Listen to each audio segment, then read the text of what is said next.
아멘. 산믿음이라는 제목으로 함께 말씀 나누기 원합니다. 제가 학생 때 여름 수련회를 가면 가끔 실내 게임이라는 것을 했습니다. 이 그림이 나와 있는 것처럼 두 명씩 짝을 짓고 뒤에 있는 사람을 이제 사람이 잡아주게 되죠. 그래서 앞 사람은 뒤 사람을 의지하고 이렇게 넘어지게 되는 것입니다.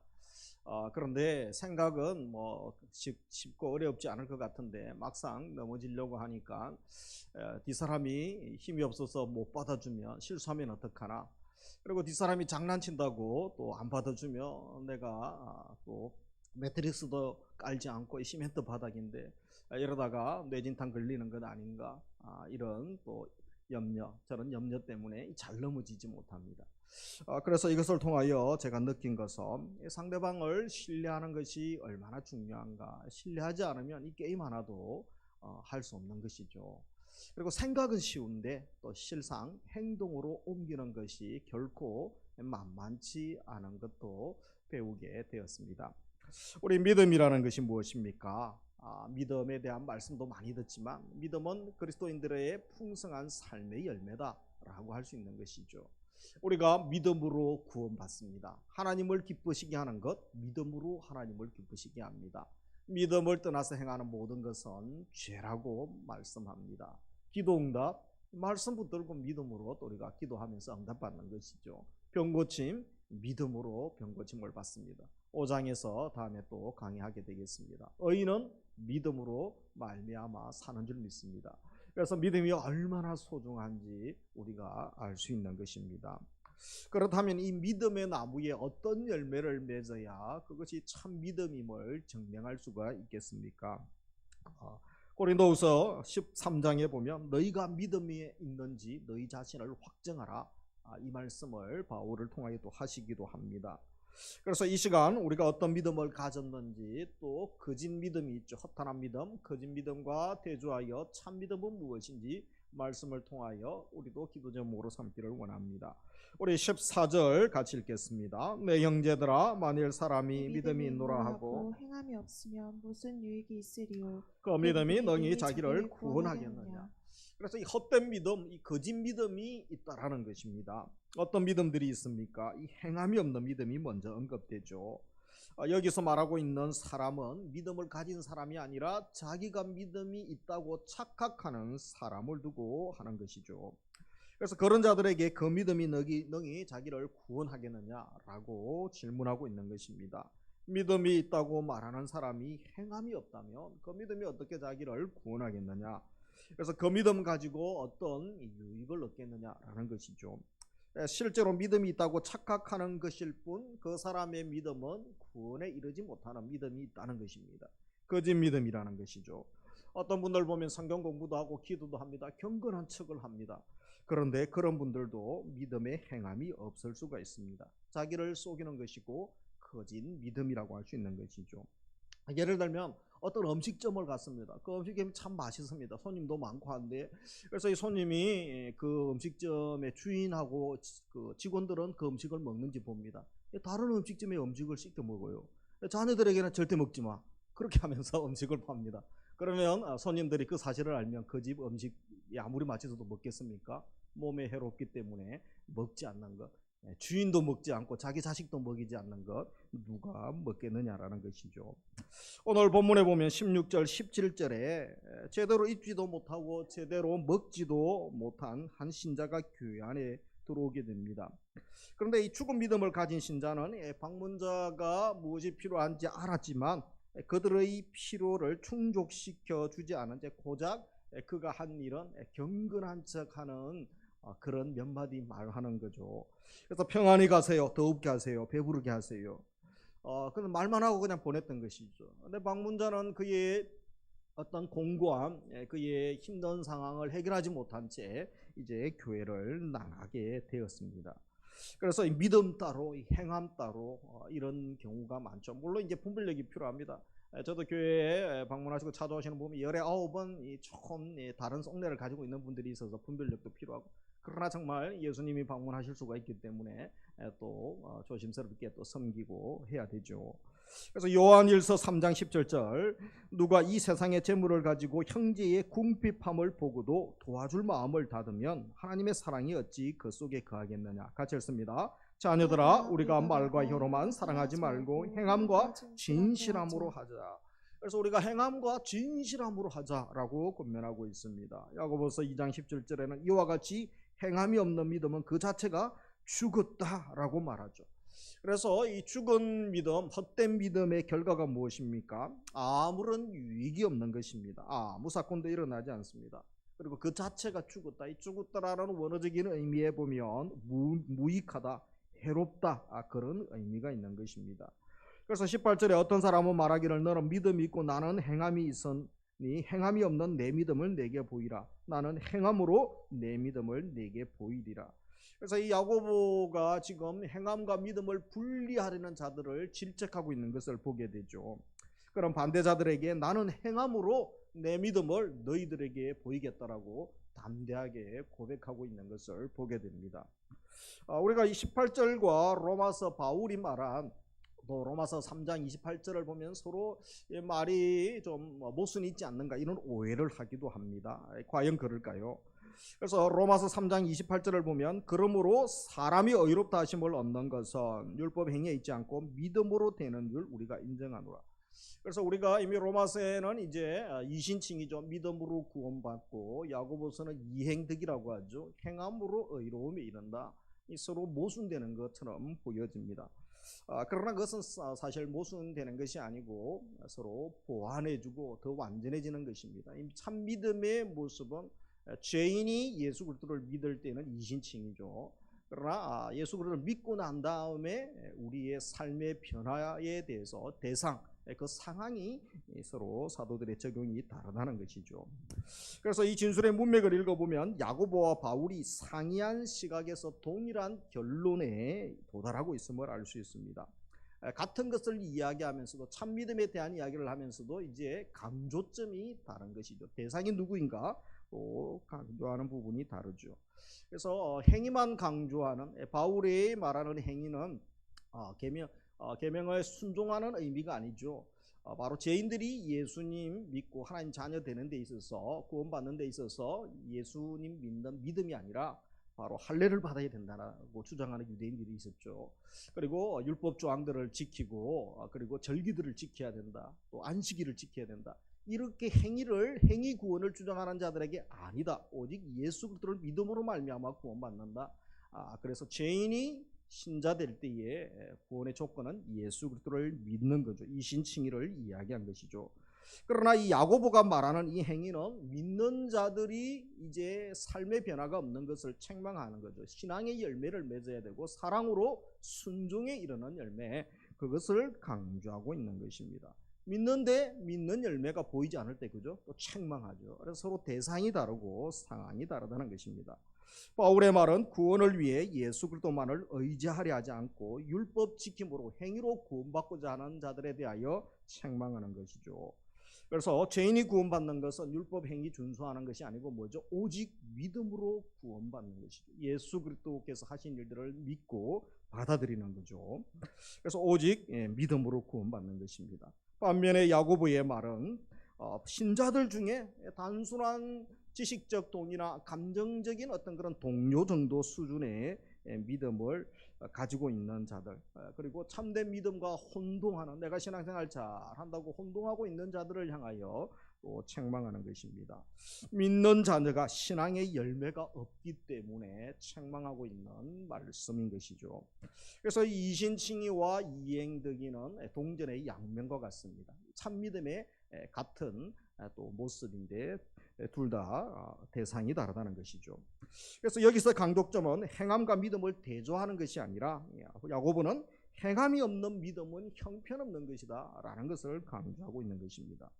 그래서 17절에 행함이 없는 믿음이 죽었다라고 하죠. 나의 믿음을 행함으로 표현하지 않으면 죽음이다, 믿음이다 라고 말하는 것입니다. 사람을 사랑하는 사람은 결국은 예를 든 것처럼 실질적인 도움을 줄 수 있어야 돼요. 말만 하는 것, 그것은 누구라도 할 수 있는 말 아닙니까? 그러면서 18절에 서로 자신의 믿음을 행함으로 보여달라고 합니다. 말만 하지 말고 행함으로 하라는 거죠. 그래서 어떤 사람은 대접받기는 참 좋아합니다. 자기는 돈 안 쓰고 참 이기적인 사람들도 있습니다. 좋은 자리는 또 자기가 먼저 갑니다. 말로는 안 됐네, 참 잘 됐으면 좋겠습니다, 이렇게 말만 합니다. 그러나 아무런 섬김이나 성도로서의 성숙한 모습이 나타나지 않는다면 그런 분들이 또 티를 잘 냅니다. 성경책 끼고 다니면서 할렐루야 하면서, 그러나 싸울 때는 또 앞장서서 싸우고 욕하고 저주하고 비판하고 뭐 이런 삶의 변화가 없다면 그 믿음이 참 믿음이냐, 그렇게 책망하고 있는 것이죠. 그러면서 또 거짓 믿음에는 어떤 믿음이 있습니까? 귀신 수준의 믿음, 무당 수준의 믿음도 있다는 것입니다. 사람들이 귀신이 믿음을 가지고 있다는 사실을 잘 모릅니다. 알고 놀라기도 합니다. 사실 귀신이 나보다 믿음이 좋기도 합니다, 보면. 그래서 야고보가 예를 들고 있죠. 어떤 것을 믿느냐? 우리 19절 같이 읽습니다. 내가 하나님은 한 분이신 줄을 믿느냐? 잘 아는도다. 귀신들도 믿고 떠느니라. 그래서 귀신들도 지적인 믿음, 감정적인 믿음을 가진 존재죠. 귀신들이 19절에 보면 하나님을 믿습니다. 그리고 예수님이 하나님의 아들이신 줄 믿습니다. 우리 중에 하나님이 나의 하나님이시고 나의 주인이시고 예수님이 하나님의 아들인 줄 믿음이 안 생기는 분도 있는 것이죠. 그러면서 마가복음 3장 11절에 보면 더러운 귀신들도 어느 때든지 예수를 보면 그 앞에 엎드려 부르짖어 이르되 당신은 하나님의 아들입니다. 여러분, 예수님 앞에 엎드려서 이렇게 부르짖을 수 있습니까? 더러운 귀신들도 그 정도는 합니다. 그러나 그것이 참 믿음이 아닌 것이죠. 그리고 귀신도 심판 장소를 알고 있습니다. 심판 장소가 존재하고 있다는 것. 누가복음 8장 31절에 보면 무주갱으로 들어가라 하지 마시기를 간구하더니, 그가 결국 어디에 갈지 사탄 귀신은 다 알고 있는 것이죠. 또한 귀신들은 예수님이 심판주이심도 믿고 있습니다. 그래서 죽은 믿음을 가진 사람들은 이 지적인 믿음을 가졌지만 귀신들은 감정적으로 감동까지 받는다는 것입니다. 그래서 그 결과 주님 앞에서 그죠, 떨고 두려워하면서 또 엎드리게 되는 것이죠. 떠는 믿음, 두려워 벌벌 떠는 그런 그들의 믿음을 보게 됩니다. 그러나 야고보 사도는 거짓 믿음인 단순한 지적동이나 감정적인 요소만을 가지고 그 믿음 자체가 온전한 믿음이라고 하지 않습니다. 구원에 이르지 못하죠. 죽은 믿음이다 라고 예를 들고 있습니다. 이런 믿음은 아무런 변화가 일어나지 않는 것이죠. 그래서 구원에 이르지 않는 것입니다. 그러면서 또 거짓 믿음에는 어떤 믿음이 있습니까? 일시적, 현세적 믿음이 있습니다. 이 믿음도 참 믿음이 아닙니다. 우리가 주님을 언제 찾습니까? 많은 사람들 중에 건강의 문제가 왔을 때에, 직장 문제, 자녀 문제, 또 개인의 직업이나 진로, 미래를 생각하면서 두려움 때문에 주님을 찾고 도움을 요청합니다. 그런데 안타까운 것은 그런 일시적, 현세적인 문제가 해결되고 나면 다시 주님께 나오지 않는다는 거죠. 물론 그것 때문에 예수님을 만나면 다행이죠. 그래서 예수님을 만나고 예수님을 믿어야 온전한 믿음에 이를 수가 있는 것입니다. 그렇다면 참 믿음은 어떤 믿음이 있겠습니까? 참 믿음은 앞에서 이야기한 세 가지 믿음이 아닌 것이죠. 지적 동의에 끝나지 않습니다. 정적인 감동에 끝나지 않습니다. 그래서 많은 사람들이 하나님의 말씀을 듣고 머리를 끄덕입니다. 그렇지, 옳지, 좋은 말씀이지, 그 정도 수준 가지고 감동받고 은혜도 받고, 그러나 거기서 끝난다면 그것은 참 믿음이 아니고 온전한 믿음에 이를 수 없는 것이죠. 의지적인 순종이 있어야 되죠. 단회적인 순종이 아니라 계속적으로 반복적으로 말씀에 순종하고 또 주님의 뜻을 구하는 삶을 살게 되는 것입니다. 이것이 바로 참 믿음이라고 할 수 있는 것이죠. 그래서 단순한 지식적 동의나 감정적인 그런 만의 믿음은 참 믿음이 아니라고 할 수 있습니다. 그리고 야고보는 이런 믿음을 귀신 같은 믿음이다, 귀신 수준의 믿음이다, 행함 없는 믿음도 참 믿음이 아니다라고 말을 합니다. 그렇다면 참 믿음, 살아있는 믿음, 참 믿음은 무엇이겠습니까? 그것은 살아 움직이는 믿음이죠. 또 행함이 있는, 열매 맺는 믿음이라고 할 수 있습니다. 야고보는 행함이 없는 믿음이 헛되다라는 것을 그 이후에 논증하기 위하여 성경의 두 인물의 믿음의 선배들의 예를 대조하면서 들게 되죠. 그래서 이 믿음이, 행함 없는 믿음이 헛된데, 이 헛되다는 것은 효력이 없다, 소용없다, 이런 의미가 있는데요. 그래서 행함이 없는 믿음의 삶을 산 두 사람, 아브라함과 또 기생 라합의 믿음의 예를 들고 있죠. 그래서 먼저 아브라함의 믿음은 21절부터 26절에 보면 무엇이라고 합니까? 우리 21절 같이 읽습니다. 우리 조상 아브라함이 그 아들 이삭을 제단에 바칠 때에 행함으로 의롭다 하심을 받은 것이 아니냐. 그래서 행함으로 이삭을 하나님께 바쳤다. 내가 보거니와 믿음이 그의 행함과 함께 일하고 행함으로 믿음이 온전하게 되었다. 그래서 하나님이 하나님을 믿으니 이것을 의로 여기셨다 하는 말씀이 이루어졌고 그는 하나님의 벗이라 칭함을 받았다라는 것입니다. 그래서 우리 믿음의 선배들의 신앙의 모습은 달랐다는 것이죠. 그들은 말씀을 듣고 행함에 이르렀다는 거죠. 그래서 예를 든 인물이 아브라함이 이삭을 바치는 사건이죠. 믿음이 그의 행함과 함께 일하고 행함으로 믿음이 또 온전하게 이루어졌다. 그래서 바른 신앙, 바른 믿음, 뗄래야 뗄 수 없는 이 불가분의 관계에 있음을 알게 됩니다. 이것이 행위로 드러나게 되고 또 행함으로 믿음이 온전함에 이르렀다라고 말하고 있습니다. 아브라함이 이미 하나님이 그를 의롭다고 하셨죠. 그리고 의인된 그가 또 행함으로 온전해졌다는 거죠. 믿음이 온전해진 겁니다. 그래서 예를 들면 그가 갈 바를 알지 못하는 가운데 믿음으로 순종하게 되죠. 히브리서 11장 8절에 보면 믿음으로 아브라함은 부르심을 받았을 때 순종하여 장래 기업으로 받을 땅에 나갈새 갈 바를 알지 못하고 나갔으며 말씀에 순종하여 믿음으로 나아갔던 것이죠. 그리고 소망 없는 나이에 하나님의 말씀을 부정하지 않습니다. 로마서 4장 18절 이하에 보면 아브라함이 바랄 수 없는 중에 바라고 믿었으니 그래서 나이가 100살이 되어서 아내가 90세가 되어서 어떻게 단산한 나이에 자녀를 잉태할 수 있겠습니까? 그러나 하나님이 하실 일들을 기대한 거죠. 내 상황은 불가능하고 내 몸은 불가능하지만 하나님이 소망 주시고 내주시면 가능하다는 그 믿음으로 바라는 것이죠. 독자 이삭을 바칠 때도 마찬가지죠. 히브리서 11장 17절 아브라함은 시험을 받을 때에 믿음으로 이삭을 드렸으니 그래서 아브라함의 믿음을 요약하면 뭐죠? 행동하는 믿음의 사람이었다. 그래서 하나님이 그를 벗이라고 성경에 하나님의 벗이라고 표현한 사람은 아브라함밖에 없습니다. 얼마나 아브라함의 믿음이 또 귀한 믿음인지 모르는 것이죠. 그러면서 두 번째 예를 든 사람이 대조적으로 기생 라합의 믿음, 천한 여인의 믿음을 보죠. 25절 같이 읽습니다. 또 이와 같이 기생 라합이 사자들을 접대하여 다른 길로 나가게 할 때 행함으로 의롭다 하심을 받은 것이 아니냐. 그래서 기생 라합도 마지막에 보면 행함으로 의롭다 함을 받았다. 라합은 하나님에 대한 지식이 있었습니다. 이방 여인인데도 유대인들도 고백하지 못하는 당신들의 하나님은 상천하지 하나님이시다. 이런 고백을 할 정도로 눈이 세 개인 여인이라 그랬죠. 시대를 바라볼 수 있는 눈, 남자를 볼 수 있는 눈, 또 하나님을 볼 수 있는 눈이 있었다라고 그러죠. 그래서 비천한 여인이지만 이런 영안이 열려 있어야 되는 것이죠. 여호수아 2장에 보면 애굽에서 나올 때에 홍해를 가른 일들을 이미 이 라합이 들었습니다. 지적인 믿음을 가지고 있죠. 그런데 그 믿음의 정탐꾼들을 또 영접하고 그들을 숨겨줍니다. 그와 그의 가족이 몰살당할 수 있는 그런 배신행위 아닙니까? 그러나 행동하는 믿음의 소유자였던 것입니다. 산 믿음을 가졌던 것이죠. 그래서 야고보서 기자가 바로 아브라함과 라합을 선택한 것은 어떤 특별한 목적을 또 나타내기 위함임을 알 수가 있습니다. 아브라함과 라합이 어떤 부분이 서로 대조적입니까? 아브라함은 유대인들에게는 또 그들의 존경할 만한 조상이죠. 믿음의 조상 아브라함. 그러나 또 라합은 천한 여인 라합이 대조를 이루죠. 아브라함은 남자고 또 라합은 여자로서 서로 대조를 이루게 합니다. 그리고 아브라함은 유대인이죠. 또 라합은 이방인이었습니다. 아브라함은 경건한 사람이라고 할 수 있죠. 그러나 또 천한 타락한 사람 라합이라고 할 수 있습니다. 라합은 여인이고 기생이고 이방인이고 타락한 여인이지만 바로 아브라함보다 더 어쩌면 다른 사람들보다 더 신앙생활하기는 불리하고 더 어려운 여건 가운데 있었다고 할 수 있습니다.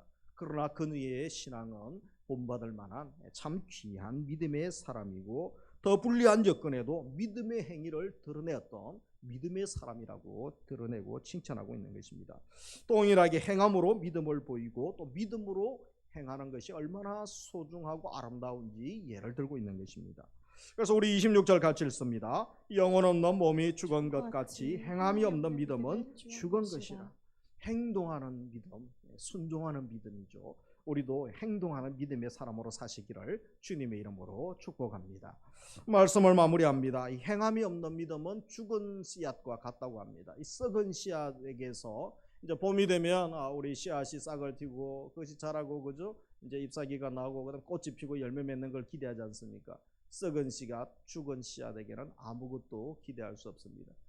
다시 밭을 갈아야죠. 그 땅을 다시 또 뒤엎어야 됩니다. 다시 씨앗을 뿌려야 되는 것이죠. 나는 행함이 없이 말만 하고 거짓 믿음 수준에 이르고 있지 않습니까? 귀신들도 하나님을 알고 예수님을 알아보는데 나는 주님을 알고 주님과 깊은 교제 나누고 있는지 귀신 수준의 믿음도 이르지 못하고 있는 내 모습은 아닌지 우리가 회개해야 되는 것입니다. 불리한 접근에서도 라합처럼 이 산믿음을 드러내야 되는 것이죠. 가끔 내 상황은 회사에서 조직생활 안 해보셔서 모르죠. 조직생활하는 것이 얼마나 힘든지 신앙생활이 거의 불가능합니다. 우리 직장 또 우리 부서에서는 나 혼자 믿는 사람이 나밖에 없어가지고 뭐 거의 신앙생활이 어렵습니다. 이런 이야기합니다. 우리 집안은 유교 집안이라서 안 되고 불교가 우리 고향에서는 너무 강해서 복음이 전해지지가 않습니다. 합당한 뭐 그럴 듯한 또 변명들이 다 있을 수 있습니다. 그러나 어디서든지 아브라함을 보고 또 라합을 예를 든 것처럼 그럴 수 있다는 것이죠. 믿음을 드러낼 수 있다는 것입니다. 아브라함, 라합이 그랬다면 이제 누구 차례입니까? 우리 차례입니다. 내가 나의 삶의 현장에서 산 믿음, 행동하는 믿음을 드러낼 수 있다라고 말씀합니다. 그래서 우리 한 주간 살아갈 때 아무리 상황이 불리해도 나의 삶의 현장에서 믿음의 사람으로 살 수 있기를 원합니다. 행동하는 믿음의 사람, 순종하는 사람, 또 사랑으로 역사하는 믿음의 소유자라서 우리 삶의 현장에서 하나님의 역사를 경험하고 하나님이 일하시고 하나님이 역사하시는 것들을 또 경험하며 함께 주를 찬양하고 경배하며 우리 때문에 생명이 살아나고 공동체가 세워지는 그런 은혜를 부어주시기를 주님의 이름으로 축복합니다. 그래서 우리가 주님이 일하시고 주님이 붙들어 주시면 되는 것이죠. 이 산믿음을 또 소유하시고 오직 믿음으로 내가 살겠습니다. 이런 마음으로 우리가 이 시간 함께 찬양했으면 좋겠습니다.